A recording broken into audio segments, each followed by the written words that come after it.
దేవుడు మనకిచ్చే ఆశీర్వాదాలు ఏంటి? ఆయన దగ్గరికి రావడం ద్వారా మనకు కలిగే ప్రయోజనాలు ఏంటి?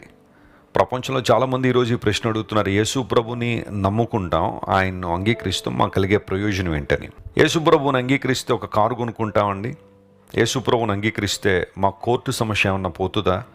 యేసు ప్రభుని అంగీకరిస్తే మా బిడ్డలకి వివాహాలు అవుతాయా? పిల్లలు పుడతారా? ఉద్యోగం వస్తుందా? ప్రమోషన్ వస్తుందా అని చాలామంది అడుగుతూ ఉంటారు. ఖచ్చితంగా దేవుడు మేలు చేసే దేవుడే.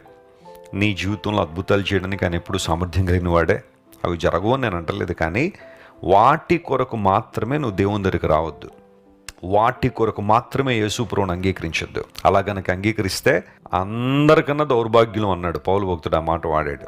ఈ జీవితకాలం మట్టుకే మనం క్రీస్తునందు విశ్వసించు వారం అయితే, లేదా నిరీక్షించు వారం అయితే మనుషులందరికంటే దౌర్భాగ్యులు అన్నాడు. యేసు ప్రభువుని ఎందుకు అంగీకరించాలంటే ఆయన మనకు ఆత్మరక్షణ దయచేయవాడు, పాపక్షమాపణ ఇచ్చేవాడు.